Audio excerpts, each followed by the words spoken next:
करेगी। मंगोलपुरी के Rinku Sharma murder case की जांच, मामले में गिरफ्तार हो चुके हैं 5 आरोपी। रिंकू शर्मा हत्याकांड में कई नए खुलासे, पुरानी बातों को लेकर 10 फरवरी को एक बर्थडे पार्टी में हुआ था विवाद। सर जय श्री राम कहता हुआ मेरा बच्चे को गया यहाँ से, पीछे चप्पू मारा हुआ था उसको। बस हमें तो 5 को मारने आए थे, वो आए हैं गैस सिलेंडर खोल दिया मेरा फ्री। रिंकू शर्मा के घर वालों ने लगाए हैं राम मंदिर के लिए चंदा मांगने के विवाद में हत्या के आरोप। कहा अगस्त में ही शुरू हुआ था झगड़ा। दिल्ली पुलिस बोली सभी एक दूसरे को जानते थे, रेस्टोरेंट बंद करने के विवाद को लेकर हुई हत्या। रिंकू शर्मा के दोस्त बाबू ने आज तक पर बयां की वारदात की पूरी कहानी। रिंकू आकाश के बगल में बैठा हुआ था, उसने चू तक भी नहीं करी, उसका वो शायद मतलब में ही नहीं था। रिंकू शर्मा की हत्या के बाद सुलग रही सियासत।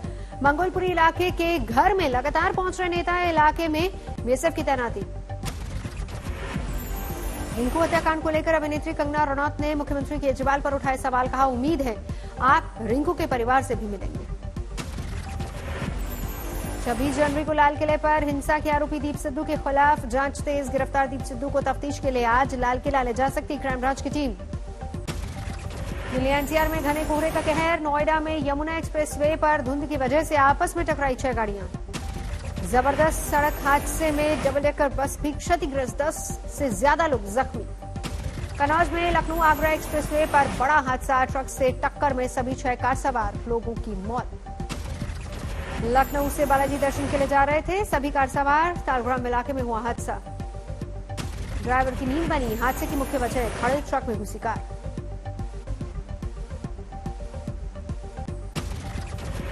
दिल्ली समेत एनसीआर में आज छाया घना कोहरा, गाड़ी ड्राइव करने में हुई मुश्किल। राहगीरों को गाड़ियों की लाइट ऑन करके चलना पड़ रहा है, बेहद कम है विजिबिलिटी। घने कोहरे का रेल और हवाई यातायात पर भी दिख रहा है असर। दिल्ली के बुराड़ी इलाके में कोहरे का कहर, छाई जबरदस्त हुई। दिल्ली के अक्षरधाम इलाके में और मयूर विहार इलाके में भी आज घने कोहरे से लोगों का सामना। राहुल गांधी ने किया ट्वीट, ना सच्चे ना अच्छे दिन मोदी सरकार के। राहुल गांधी ने ट्वीट में किसानों को दिया भरोसा, लिखा देश के बेहतर भविष्य के लिए हमारे अन्नदाता शांतिपूर्ण संघर्ष कर रहे हैं, मैं उनके साथ हूं और रहूंगा। चीन को लेकर फिर बढ़ा सियासी घमासान। राहुल गांधी ने रक्षा मंत्री के बयान पर उठाए सवाल, पूछा फिंगर 3 पर क्यों लौटी भारतीय सेना, क्या देपसांग में देश ने गंवाई जमीन। चीन पर राहुल के बयान को बीजेपी अध्यक्ष जेपी नड्डा ने बताया सेना का अपमान, पूछा कांग्रेस चीन में कोई समझौता है क्या। राहुल के बयान के बाद बीजेपी आगवा बोला, गृह राज्य मंत्री जी किशन रेड्डी बोले नेहरू से पूछो किसने गंवाई जमीन। राहुल के राजस्थान दौरे का दूसरा दिन, नागौर और अजमेर में करेंगे दौरा। अजमेर में ट्रैक्टर रैली में हिस्सा लेंगे राहुल गांधी, नागौर में होगी किसानों की महापंचायत। राजस्थान के हनुमानगढ़ और श्रीगंगानगर में कांग्रेस ने किया किसान महापंचायत का आयोजन, राहुल गांधी ने की शिरकत। राजस्थान के किसान महापंचायत में राहुल ने एक बार फिर से तीनों खेतीबाड़ी कानूनों को वापस ले जाने की मांग की। फिर से कहा हम दो हमारे दो के नारे से सरकार को घेरा। ये हिंदुस्तान के 40% जनता पर आक्रमण है। हम दो हमारे दो के लिए किया। आज शनिवार की छुट्टी होने की वजह से भी चलेगा संसद सत्र। बजट पर चर्चा को पूरा करने के लिए 10 बजे से शुरू हुई है लोकसभा की कार्रवाई। वित्त मंत्री निर्मला सीतारमण बजट पर आज सदन में दे रही है जवाब। आज खत्म होगा बजट सत्र का पहला दौर। रक्षा क्षेत्र में आत्मनिर्भरता की दिशा में एक और कदम, कल प्रधानमंत्री देश को समर्पित करेंगे अर्जुन टैंक। पहले दौर में 118 अर्जुन टैंकों का होगा निर्माण, चेन्नई में बनेंगे टैंक। अर्जुन टैंक की पहली खेप सरहद पर हो चुकी है तैनात, राजस्थान के रेगिस्तान में हुई तैनाती। मुरादाबाद में किसानों की महापंचायत में पहुंचे नरेश टिकैत, कहा सरकार पर किसानों ने कसी लगाम।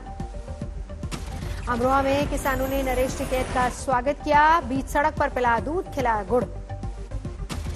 बहादुरगढ़ में भी किसानों की महापंचायत का आयोजन, राकेश टिकैत ने की शिरकत।